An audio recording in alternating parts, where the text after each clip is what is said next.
When people investigate Christianity, one of the first questions is often a direct one. Did Jesus ever explicitly say, "I am God"? It's a fair question.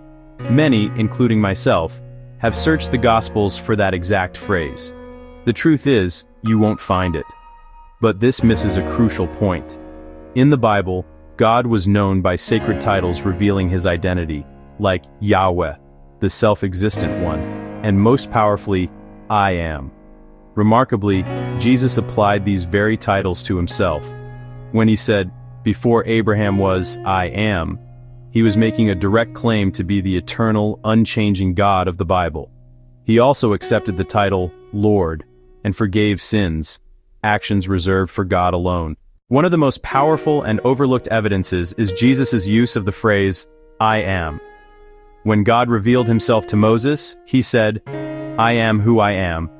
I am has sent me." Exodus 3:14. This name signified God's eternal, self-existent nature. Jesus deliberately used this title for himself. In John 8, amid debate, he said, "Before Abraham was born, I am." John 8:58. He wasn't merely claiming pre-existence, but the divine name. They picked up stones to stone him. Under Jewish law, claiming to be God, blasphemy, was punishable by stoning. John's Gospel records a series of I am statements. I am the bread of life.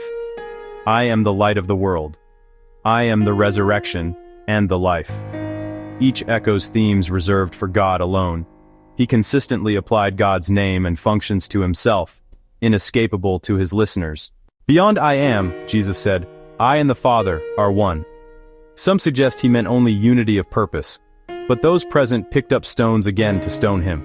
He asked, "For which good work do you stone me?"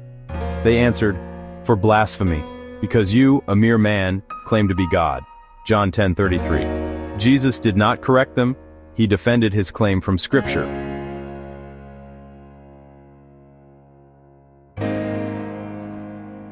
He claimed authority to forgive sins. He accepted worship from his followers. "Anyone who has seen me has seen the Father." Means he is like Father, like God together. These claims form a coherent picture of shared divine essence. Such claims belong to God alone. The reactions of those who met Jesus are compelling evidence. People did not leave indifferent. There was no middle ground. They either worshipped him or sought to kill him over his identity. At trial, the high priest asked if he was the Messiah, the Son of God. Jesus replied, "You have said so," an affirmative yes. "You will see the Son of Man at the right hand of the Mighty One." And coming on the clouds of heaven, they cried, "Blasphemy," and condemned him to death. His followers reached the opposite verdict. Thomas fell at his feet and said, "My Lord and my God." Jesus accepted this worship. Both sides responded to the same evidence, his undeniable claim to be God.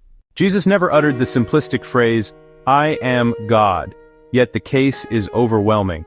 The argument rests on three pillars: his words, his works, his acceptance of worship.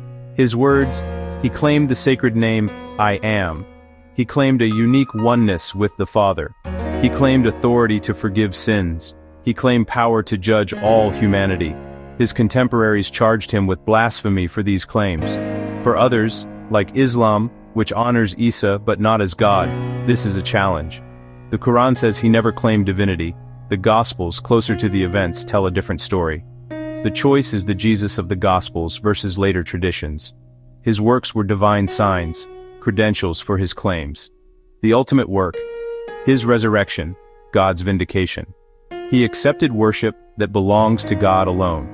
Through his words, works, and worship, Jesus presented himself as God in human flesh.